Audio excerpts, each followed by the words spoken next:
Hello student, welcome to online classes. मैं संजय कुमार। हम plus two का जो राजनीति विज्ञान का सिलेबस कर रहे थे उसके अंदर जो हम पढ़ रहे थे सेकंड चैप्टर मौलिक अधिकार, नीतिदेश तत्व और मूल जो हमारे कर्तव्य थे, उसके अंदर हमारे मौलिक अधिकार कंप्लीट हो चुके थे और उसका जो सेकंड भाग था नीतिदेश तत्व, नीति निर्देशक तत्वों को भी हम कंप्लीट कर चुके थे। दोनों का संबंध और दोनों का अंतर भी हम कर चुके थे। अब हमारा जो नेक्स्ट टॉपिक आता है इसी लेसन में, इसी चैप्टर में, वो आता है मूल कर्तव्य। मूल कर्तव्य यानी ये आपका एक ही चैप्टर चल रहा है अभी तक, यानी ये आपके सेकंड चैप्टर है बै भाग का। उसके अंदर जो लेसन है उसका नाम यही है, मूल अधिकार, नीति निर्देशक तत्व और मूल कर्तव्य। ठीक है, उसके 2 पार्ट्स कर चुके हैं, इसका हम तीसरा पार्ट्स बन रहे हैं। इसके बाद आपका ये लेसन कंप्लीट हो जाएगा। तो हम बात करते हैं मूल कर्तव्य। देखो, सबसे पहले हम इसके इतिहास के बारे में जानते हैं। मूल कर्तव्य क्या है, संविधान में ये कहाँ पर उल्लेखित है, क्योंकि हमने जो पहला चैप्टर किया था भारतीय संविधान की विशेषता, उसके अंदर विशेषता के अंदर हमने मूल कर्तव्य को भी पढ़ा था। इसका मतलब संविधान में ये मूल कर्तव्य उल्लेखित है। तो हमें पढ़ना है कहाँ पर उल्लेखित है और किस प्रकार इसका इतिहास है, किस प्रकार इसको संविधान में रखा गया था। इनको अपने स्टेप बाय स्टेप कंप्लीट करने वाले हैं। नॉर्मल सी जानकारी हम इसके बारे में करेंगे। तो देखो, जो मूल कर्तव्य है वो भारतीय संविधान के भाग 4 में उल्लेखित है। भारतीय संविधान के भाग 4 क में, 4 में तो था नीति निर्देशक तत्व, 3 में मौलिक अधिकार और 4 क में लिखा गया मूल कर्तव्य, मौलिक कर्तव्य। ठीक है, और इसके लिए जो आर्टिकल रखा गया, जो अनुच्छेद है वो है 51 क। ठीक है, एक तो नॉर्मल सी जानकारी ये होगी कि भारतीय संविधान में इसको कहाँ पर रखा गया। तो भाग 4 क में अनुच्छेद 51 क में इसको क्या रखा गया है, मौलिक कर्तव्यों को रखा गया है। अब इसके इतिहास के बारे में जानते हुए इसको संविधान में किस प्रकार जोड़ा गया था, क्यों जोड़ा गया था। देखो, जो हमारे राजनीतिज्ञ थे उन्होंने कहा था भी अगर हम व्यक्ति को अधिकार दे रहे हैं तो हमें कर्तव्यों को भी देना चाहिए, क्योंकि कर्तव्यों के बिना जो अधिकार है वो बिल्कुल निष्प्राण है, उसका कोई महत्व नहीं है। क्योंकि मेरे कर्तव्य वो आपके अधिकार है और आपके कर्तव्य वो मेरे अधिकार है। क्योंकि देखो, मेरा अधिकार है भी मैं अभिव्यक्त कर सकता हूँ, भाषण दे सकता हूँ, ये स्वतंत्रता मेरे को दी गई है मौलिक अधिकार में। इसका मतलब ये थोड़ी है मैं आपको किसी और को गाली देने लग जाऊँगा। इसका मतलब उस पर मेरा कर्तव्य भी है कि मैं दूसरे को भी ठेस न पहुँचाऊँ, दूसरे के अधिकारों का भी हनन न करूँ। यानी मेरा साथ में अधिकार भी है और साथ में आपके अधिकारों को बचाने का मेरा कर्तव्य भी है। तो इसका मतलब अधिकार और कर्तव्य वो एक ही सिक्के के 2 पहलू हैं, दोनों को साथ लेके चलना पड़ेगा। लेकिन हुआ क्या, जब संविधान तो हमारा मूल संविधान था, जब संविधान को लागू किया गया था, मूल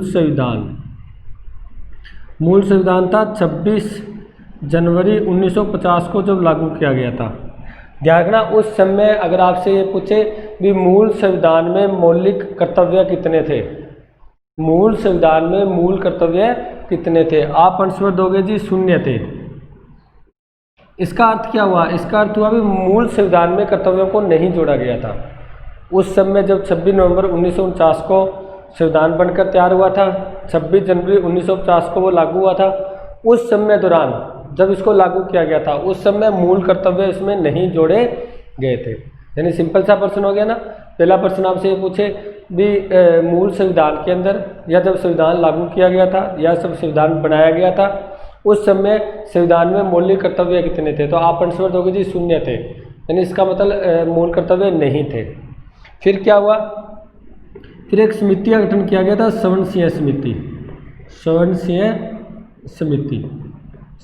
समिति ने सिफारिश की थी। क्या सिफारिश की थी, इसने कहा था भी संविधान में मूल कर्तव्यों को भी जोड़ दो।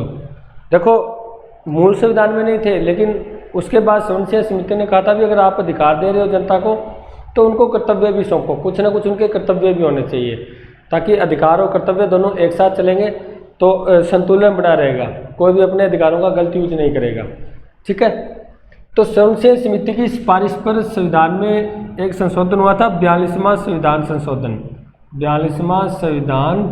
संशोधन। हम बहुत बार पढ़ चुके हैं इसके बारे में, बहुत इंपॉर्टेंट संवैधानिक संशोधन था ये, क्योंकि इसी को मिनी संविधान भी कहते हैं। तो सबसे ज़्यादा जो संविधान में चेंज किया गया था, जो संशोधन किया गया था, वो 42वें संविधान संशोधन के साथ ही किया गया था, और ये हुआ था 1976 में। 42वां संविधान संशोधन कब हुआ था, 1976 में किया गया था। इस संविधान संशोधन के द्वारा हमारे संविधान में 10 मूल कर्तव्य जोड़े गए थे। 10 मूल कर्तव्य जोड़े गए थे। अब देखो ध्यान से सुनो, मूल संविधान में कहोगे जी शून्य थे। 1976 यानी 42वें संविधान संशोधन के द्वारा जो कर्तव्य जोड़े गए थे वो कितने जोड़े गए थे? 10। अब आगे प्रश्न एक और पूछ लूँ, वर्तमान संविधान में मूल कर्तव्य कितने हैं? तो आप आंसर दोगे जी 11। देखो 3 प्रश्न आपके कंप्लीट हो चुके हैं। फर्स्ट तो ये भी मूल संविधान में कितने थे? आप कहोगे जी शून्य। 1976 42वें संविधान संशोधन के द्वारा कितने जोड़े गए थे? आप कहोगे जी 10। और वर्तमान में कितने? आप कहोगे जी 11। इसका मतलब वर्तमान संविधान में हमारे 11 मूल कर्तव्यों को जोड़ा गया है। टोटल 11 है। और जो 11वां मूल कर्तव्य है वो जोड़ा गया है 86वां संविधान संशोधन हुआ था, 86वां संविधान संशोधन। और ये 86वां संविधान संशोधन हुआ था 2002 में। इसके तहत 11वां मूल कर्तव्य जोड़ा गया था। और 11वां मूल कर्तव्य यह था भी 6 से 14 वर्ष तक के बच्चों को शिक्षा दिलाने का माता पिता का कर्तव्य बना दिया गया। माता पिता संरक्षक जो अभिभावक है वो 6 से 14 वर्ष तक के बच्चों को क्या दिलाएंगे? अनिवार्य शिक्षा प्रदान करवाएंगे। ये उनका कर्तव्य है। यानी ये 11वां कर्तव्य था जो शिक्षा से संबंधित था। ठीक है, तो क्या पढ़ा हमने? मूल कर्तव्य भाग 4 क में 5951 क में उल्लेखित है। मूल संविधान में शून्य थे, 1976 में 10 थे और वर्तमान में 11 मूल कर्तव्यों यानी टोटल संविधान में 11 मूल कर्तव्य उल्लेखित है। अब इन 11 के 11 के मूल कर्तव्यों को हम करते हैं भी कौन कौन से कर्तव्य संविधान में रखे गए? हमें पता तो चले ना भी ये कर्तव्य है तो हम उन कर्तव्यों का पालन तो करें। कई बार हमें यही पता होता है जी कर्तव्य जोड़ेंगे, जब पता ही नहीं कर्तव्य है कौन से हमारे तो मुश्किल हो जाती है। ठीक है, तो हम 11 के 11 मूल कर्तव्यों को सीक्वेंस वाइज करते हैं, क्रम नहीं रखेंगे हम। यही क्रम है जो आपको मैं करवा रहा हूँ। देखो मूल कर्तव्य वर्तमान में 11 है। कितने हैं? 11 मूल कर्तव्य हैं। जो आपका पहला मूल कर्तव्य है वो है संविधान के प्रति आपको क्या रखना है? आदर रखना है, संविधान का पालन करना है। संविधान का पालन करना, संविधान के प्रति आदर रखना।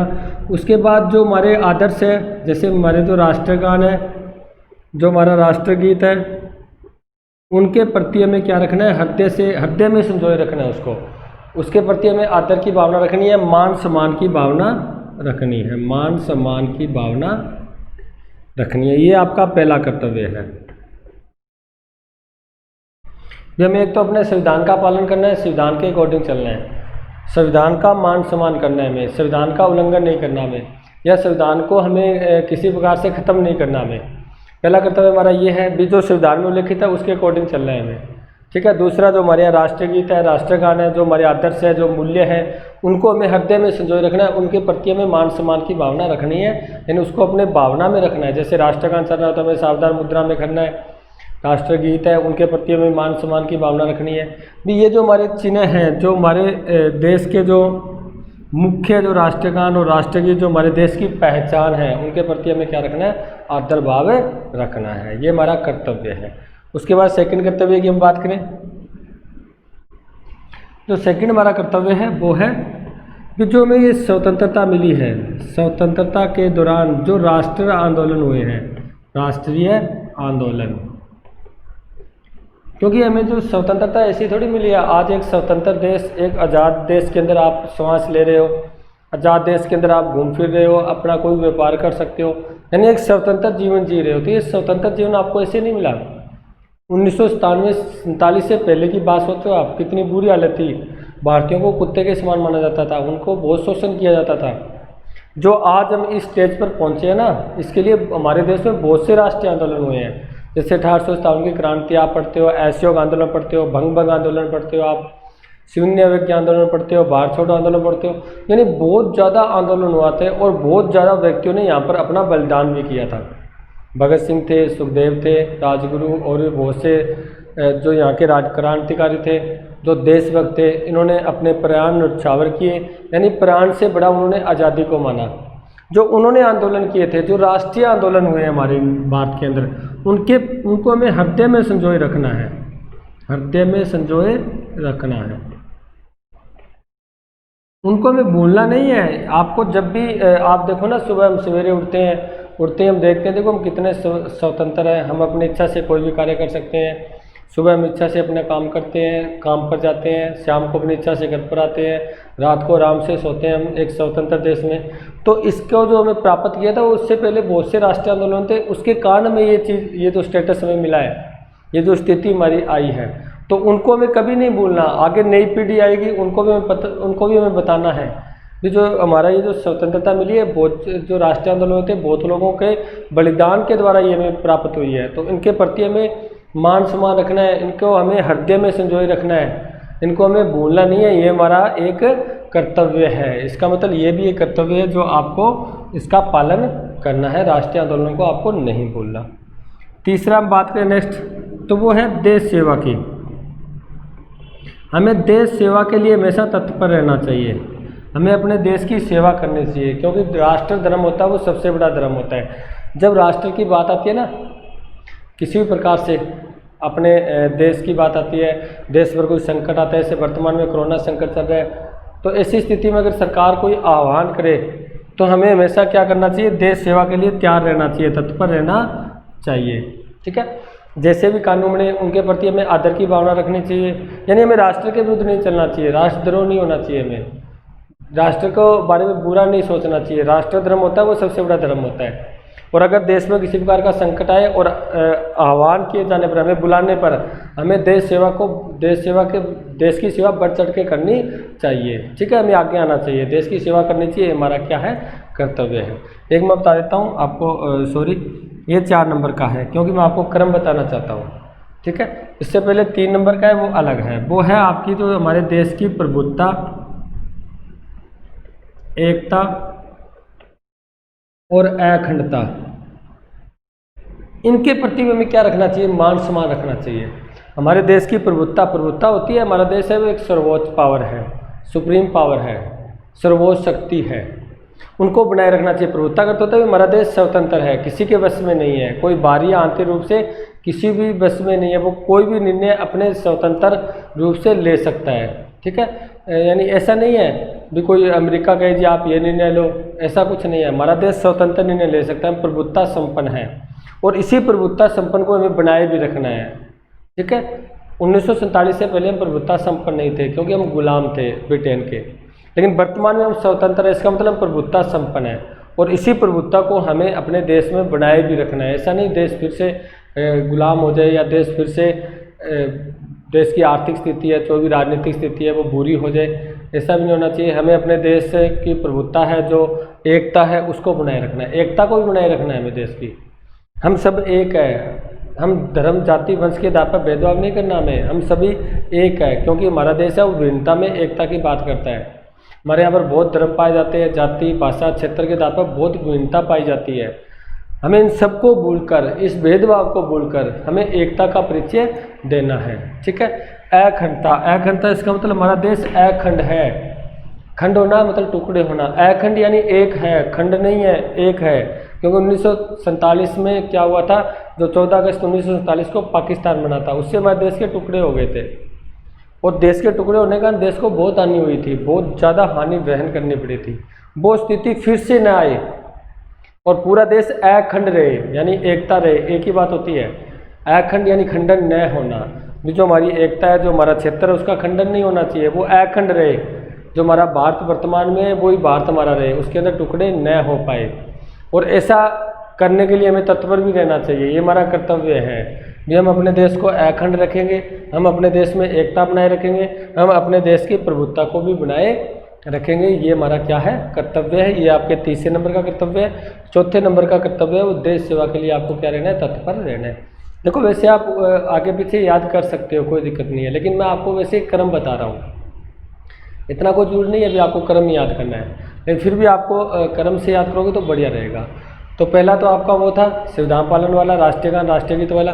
दूसरा राष्ट्रीय आंदोलन वाला है। तीसरा आपका प्रभुत्ता एकता अखंडता वाला है, भी हमें देश को अखंड रखना है, देश में एकता बनाए रखनी है, हमारा कर्तव्य है। और देश सेवा के लिए भी हमें तैयार रहना चाहिए, ये भी हमारा कर्तव्य है। उसके बाद नेक्स्ट बात करें हम 5 नंबर का जो हमारा कर्तव्य है वो कौन सा है।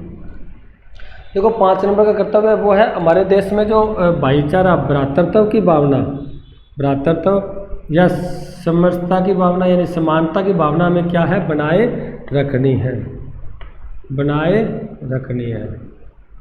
भ्रातृत्व होता है भाईचारा, ये हमें भाईचारे से रहना है, क्योंकि भाईचारे से रहेंगे तभी तो एक रहेंगे ना, तभी तो देश के टुकड़े नहीं हो पाएंगे। हमें क्या करना है, हमें समाज के अंदर जो भी भेदभाव होता है, जाति के आधार पर, धर्म के आधार पर, भाषा के आधार पर, ये जो भेदभाव होता है उसको हमें भूलना है। उसको भूलकर हमें क्या करना है, भ्रातृत्व की भावना को, आप उनके प्रति हमें दुश्मनी नहीं रखनी भी ये और धर्म का है, ये इस जाति का है, ये इस भाषा का है, ये इस क्षेत्र का है, ये हमें दुश्मनी नहीं रखनी, बल्कि हमें क्या रखना है, उसके अंदर भाईचारा बनाए रखना है। नहीं, इस भेदभाव को हमें भूल जाना है। ठीक है, इस समाज के अंदर हमें टोटल भेदभाव को भूलकर एक भाईचारे की स्थिति लेके आनी है, समानता की स्थिति लेके आनी है, ताकि सभी समान हो, सभी भाईचारे से रह पाए, तभी तो हम देश को एकता में बनाए रख सकते हैं ना।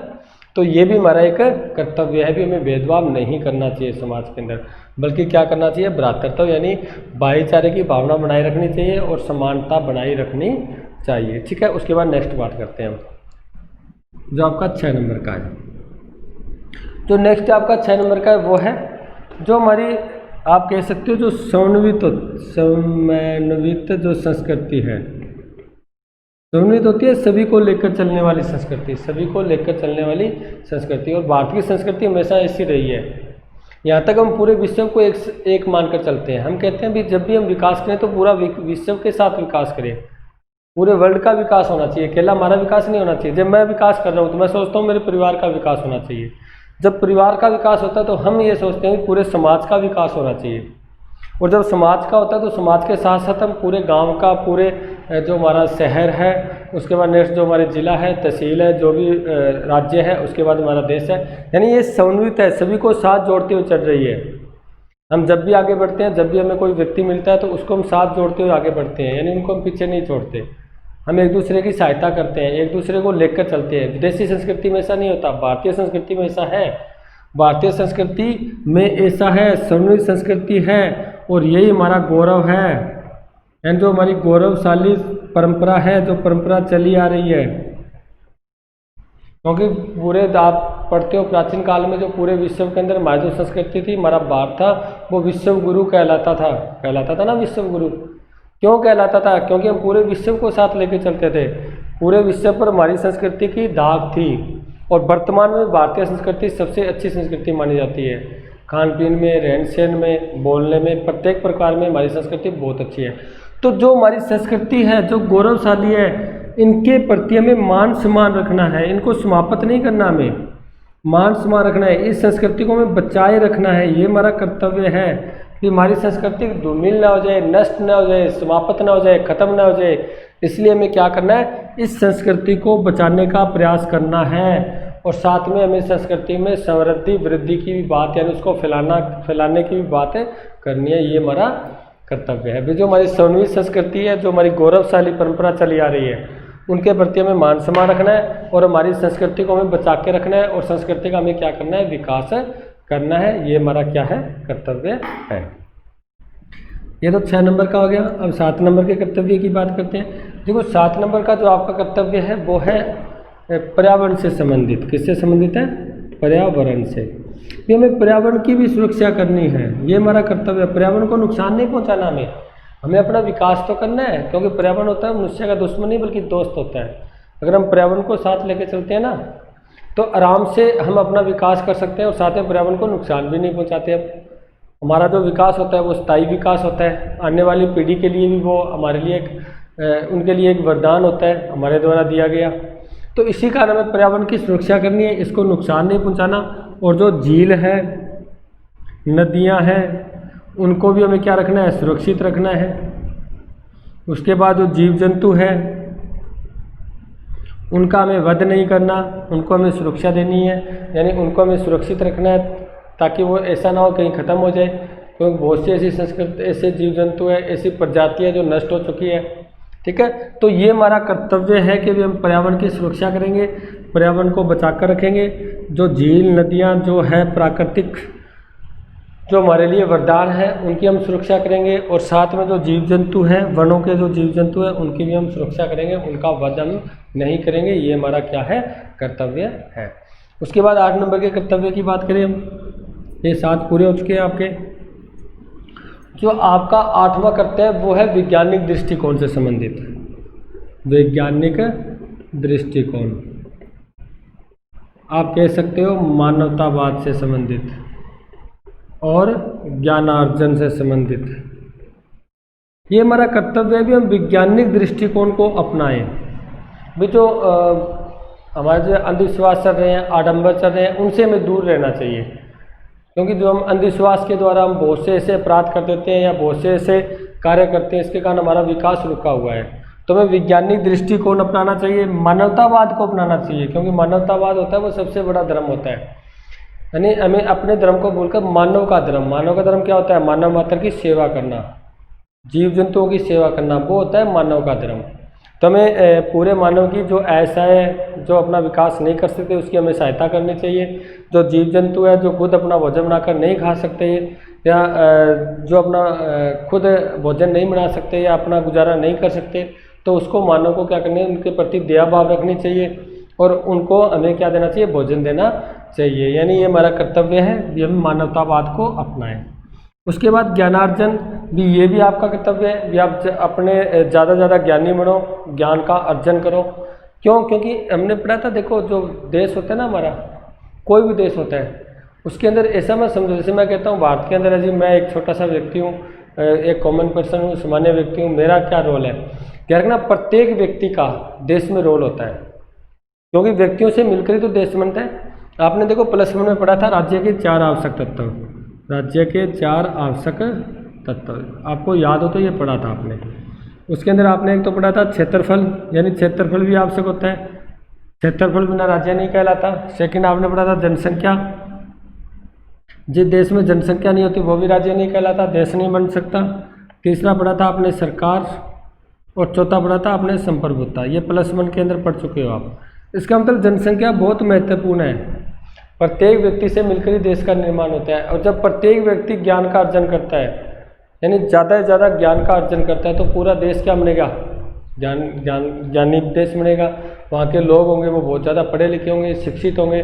तो जब हमारा विकास हो रहा है तो पूरे देश का विकास होगा, मेरा विकास होगा तो मेरे परिवार का होगा, उससे मेरे समाज का होगा। आगे से आगे जैसे जैसे हम चलते जाएंगे वैसे वैसे हमारे देश को भी इसका क्या मिलेगा? लाभ मिलेगा, बेनिफिट मिलेगा। तो हमेशा हमें तत्पर रहना चाहिए। कैसे? एक तो हमें वैज्ञानिक दृष्टिकोण को अपनाना चाहिए, ये हमारा कर्तव्य है। एक हमें मानवतावाद को अपनाना चाहिए, ये भी हमारा कर्तव्य है। एक हमें ज्ञानार्जन करना चाहिए, यानी ज्ञान प्राप्त करना चाहिए, क्योंकि एक शिक्षित जब देश होगा ना, सभी जनता शिक्षित होगी तो देश का बहुत विकास होगा। समझ रहे हो बात? यानी ज्ञान का अर्जन आप जितना भी करोगे उतना आपका भी विकास होगा और हमारे देश का भी क्या होगा? विकास होगा। तो ये हमारा कर्तव्य भी, इन तीनों को प्रति हमें क्या रखना चाहिए?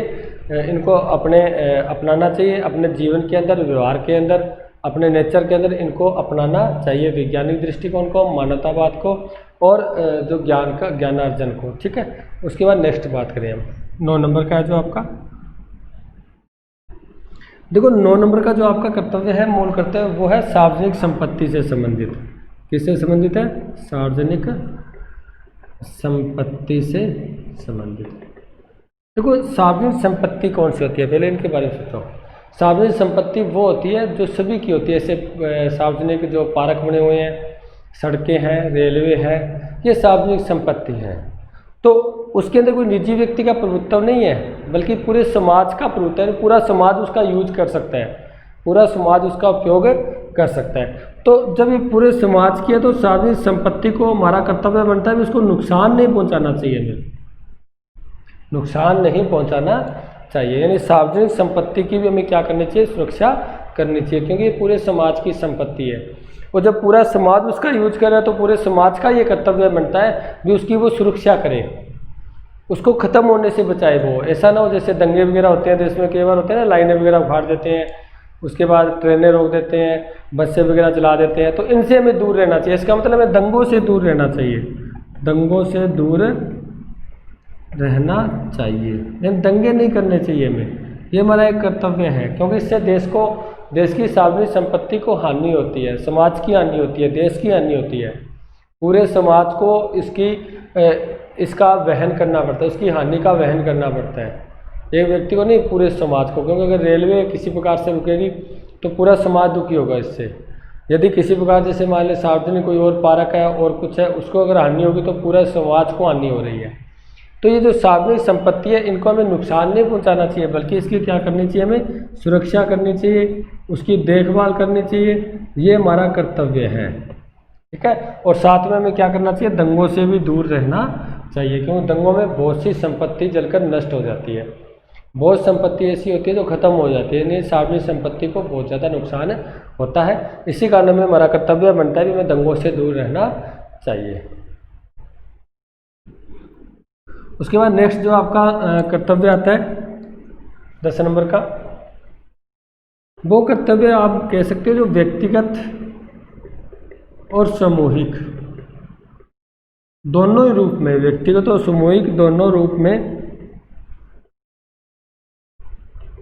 उत्कर्ष, उत्कर्ष होता है ऊपर की ओर, विकास की ओर, उत्कर्ष की ओर बढ़ना चाहिए, बढ़ना चाहिए भी हमारा कर्तव्य बनता है। ये हमें एक तो व्यक्तिगत रूप से भी हमारा विकास करना चाहिए, क्योंकि मैंने अभी कहा था व्यक्तियों से मिलकर ही तो देश का निर्माण होता है। जब सभी व्यक्तियों का विकास होगा, जब सभी व्यक्ति उत्कर्ष की ओर बढ़ेंगे तो पूरा देश भी क्या होगा, उत्कर्ष की ओर बढ़ेगा, विकास की ओर बढ़ेगा। तो एक तो व्यक्तिगत यानी पर्सनल रूप से, और समूह यानी पूरे समाज में, पूरे समाज के रूप से एक तो हमें अपना विकास भी करना चाहिए और पूरे समाज के अंदर भी क्या है, हमें उत्कर्ष की ओर बढ़ना चाहिए। हमें पीछे नहीं हटना चाहिए, हमें आगे के आगे विकास, प्रगति की ओर आगे के आगे बढ़ना चाहिए। जैसा भी हम जिस स्टेज पर खड़े हैं उससे ऊपर की ओर जाने की कोशिश करनी चाहिए, हमें विकास की ओर बढ़ना चाहिए, हमें प्रगति की ओर बढ़ना चाहिए। तो आपका क्या कर्तव्य बनता है भी, चाहे वो व्यक्तिगत रूप से आप खुद पर्सनल जो मैटर आपका उसकी बात करते हो, या सामूहिक यानी पूरे समाज की बात करते हो, दोनों ही रूपों में आप हमेशा उत्कर्ष की ओर बढ़ने की कोशिश करनी चाहिए, यानी विकास की ओर आगे आपको बढ़ना चाहिए। ठीक है। आज जो आपका स्टेटस है उससे ज़्यादा होना चाहिए, आगे से आगे। एक बार मान लेते हैं कि होता है ना कि जो जॉब लग जाता है 3rd ग्रेड की, फिर वो 2nd ग्रेड की तैयारी करना शुरू कर देता है, 2nd ग्रेड की लगता है, फिर वो 1st ग्रेड की लग जाता है, उसके आगे से आगे वो क्या करता है, IAS वगैरह RS के तक पहुँचनी शुरू कर देता है वो। यानी कहने का मतलब हमें हमेशा उत्कर्ष की ओर बढ़ना चाहिए, हमें विकास की ओर सोचना चाहिए। ठीक है। वो किसी व्यक्तिगत और सामूहिक दोनों रूपों में चलना चाहिए हमें। ऐसा नहीं सिर्फ अपना ही विकास करते चले, हम अपना ही अपना विकास करते चले, औरों का विकास भूल जाए, औरों को हम अत्याचार करने लग जाए, शोषण करने लग जाए, ऐसा नहीं होना चाहिए। हमें अपना भी विकास करना है और पूरे समाज का और सामूहिक रूप से भी क्या करना है, विकास करना है। इसका मतलब पूरे देश का हमें विकास करना है, ये हमारा कर्तव्य है। ठीक है। जो यहाँ तक आपके जो 10 कर्तव्य थे, 10 मूल कर्तव्य थे, आपको मैं बता चुका हूँ, एक बार बता देता हूँ। यहाँ तक तो 10 मूल कर्तव्य थे, ये 42वें संविधान संशोधन के द्वारा जोड़े गए थे, 42वें संविधान संशोधन के द्वारा, यानी 1976 में, यानी संसदीय समिति की सिफारिश पर ये 10 मूल कर्तव्य जोड़े गए थे। ये तो थे 42वें संविधान संशोधन तक की बात। मैंने आपको बताया था वर्तमान में 11 मूल कर्तव्य हैं, तो 10 तो ये थे, तो 11वां कौन सा है वो पढ़ रहे हैं।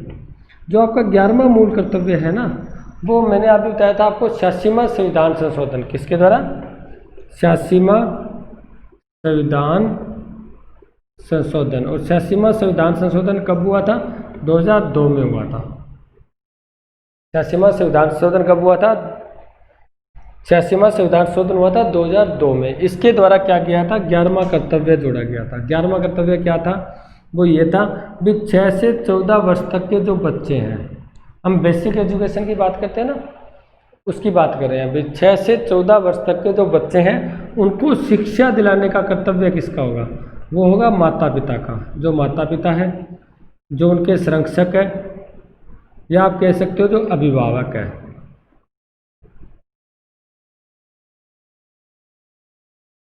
इनका कर्तव्य बना दिया गया, माता पिता का कर्तव्य बना दिया गया भी वो अपने बच्चों को शिक्षा देगा, अपने बच्चों को शिक्षा दिलाएगा। जो संरक्षक है, जो अभिभावक है, वो भी, उनका भी कर्तव्य है भी वो अपने जो उनके संरक्षक में जो बच्चे हैं 6 से 14 वर्ष तक, उनका जो बेसिक एजुकेशन है, मूल जो उनकी शिक्षा है, वो दिलाने का उनका कर्तव्य बना दिया गया 86वां संविधान संशोधन के साथ। ये कर्तव्य है ना, पर ये कर्तव्य माता पिता का कर्तव्य है, संरक्षक का कर्तव्य है।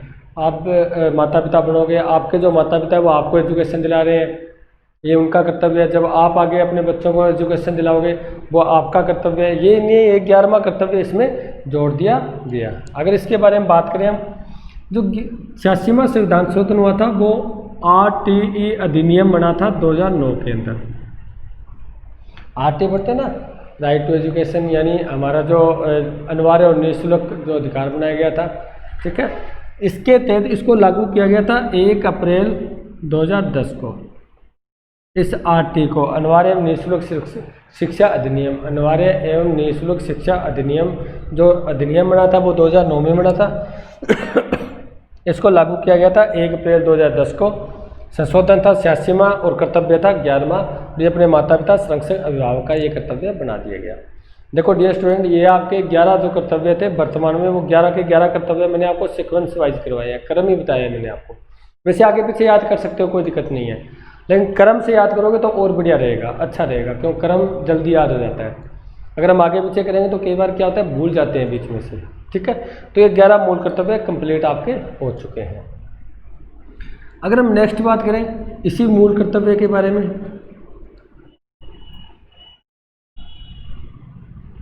देखो मूल कर्तव्य का मूल्यांकन की बात करें हम, मूल कर्तव्य का मूल्यांकन, इनके मूल्यांकन की बात करें भी, मूल कर्तव्य है मतलब हमें दे तो दिए हैं, लेकिन इसका क्या हमें फ़ायदा या क्या मिला या नहीं मिला अभी तक, ठीक है। क्या एक व्यक्ति इन कर्तव्यों की पालना करता है नहीं करता। देखो मेरे को कर्तव्य है, मेरे पास भी कर्तव्य है, आपके पास भी 11 कर्तव्य है, ठीक है। लेकिन हमारे जो संविधान निर्माताओं ने जो बाद में इन कर्तव्यों को जोड़ा था, उन्होंने एक कमी छोड़ दी थी, यानी इनके प्रति कोई कानूनी बल नहीं रखा, कानूनी बल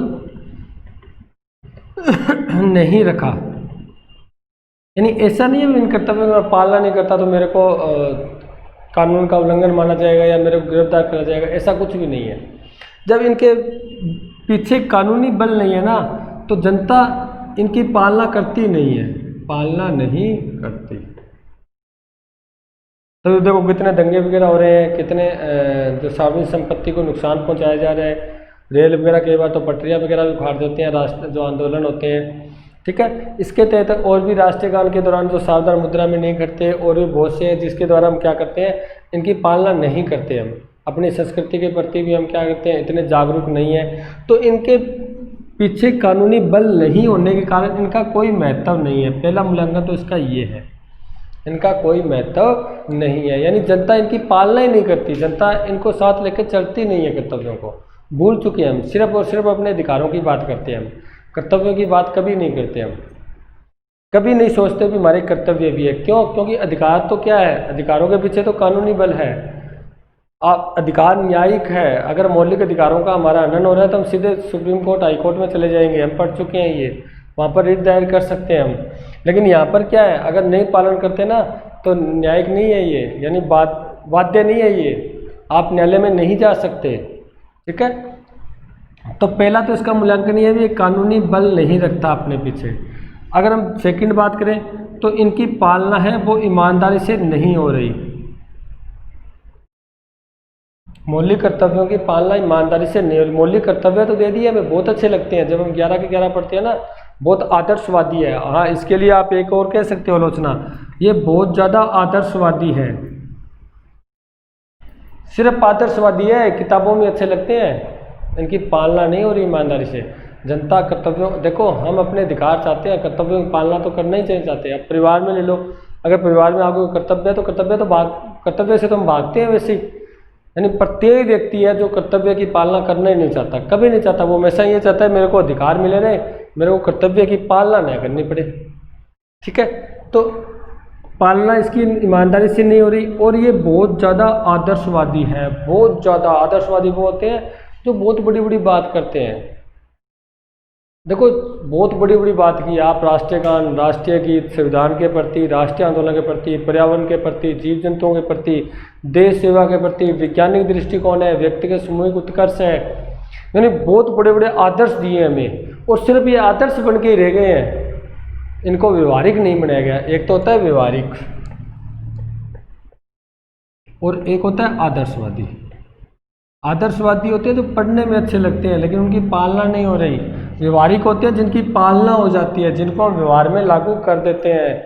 अगर ये कर्तव्य व्यवहारिक होते ना, इनके पीछे कानूनी बल होता, कानून शक्ति होती, तो आज हमारे ये कर्तव्य ये बढ़िया सिस्टम से चल रहे होते। जिस प्रकार मौलिक अधिकार चल रहे हैं उसी प्रकार कर्तव्य भी हमारे चल रहे होते हैं। और जो देश में इतने दंगे हो रहे हैं, देश में इतने जो नुकसान हो रहे हैं, सार्वजनिक संपत्ति को इतने जो जाति आधार पर भेदभाव हो रहा है, वो समाप्त हो जाता, बिल्कुल ही कुछ भी नहीं होता। लेकिन ये सिर्फ आदर्शवादी है, व्यवहारिक नहीं है। जनता इसको व्यवहार में लाना ही नहीं चाहती। देखो डियर स्टूडेंट, ये आपका है जो आपने पढ़ा है, ये मूल कर्तव्य का मूल्यांकन पढ़ा है। इसका मतलब मूल कर्तव्य आप बता सकते हो, बाध्यकारी नहीं होते, उनके पीछे कानूनी बल नहीं होता, ठीक है। जनता इनकी ईमानदारी से पालना नहीं करती, यानी ये सिर्फ आदर्शवादी हैं, किताबों में अच्छे लगते हैं, पढ़ने में बहुत अच्छे लगते हैं, भी हमें ये कर्तव्यों की पालना करनी चाहिए, लेकिन वास्तव में पालना करते नहीं हैं, यानी इनको व्यवहार में लाना मुश्किल है, ठीक है। तो ये आपके यहाँ पर लेसन जो आपका चैप्टर है वो भी कंप्लीट होता है। आपका मौलिक अधिकार, नीति निर्देशक तत्व, मूल कर्तव्य, तीनों आपके कंप्लीट हो चुके हैं। कौन से भाग में उल्लिखित है, कौन से अनुच्छेद में है, क्या क्या बात लिखी गई है, हमने पूरी डिटेल से पढ़ी है। उसके बाद इनके जो प्रश्न उत्तर है वो आपको PDF फाइल के द्वारा मिल जाएंगे, वहाँ से आप इनको डाउनलोड कर लेना, ठीक है। टोटल जितने भी आपके बुक्स के हैं और भी जो भी नोट्स हैं वो आपको मैं PDF फाइल के द्वारा दूंगा। और अब हम नेक्स्ट जो क्लास में मिलेंगे वो नेक्स्ट चैप्टर लेकर मिलेंगे। तब तक थैंक यू।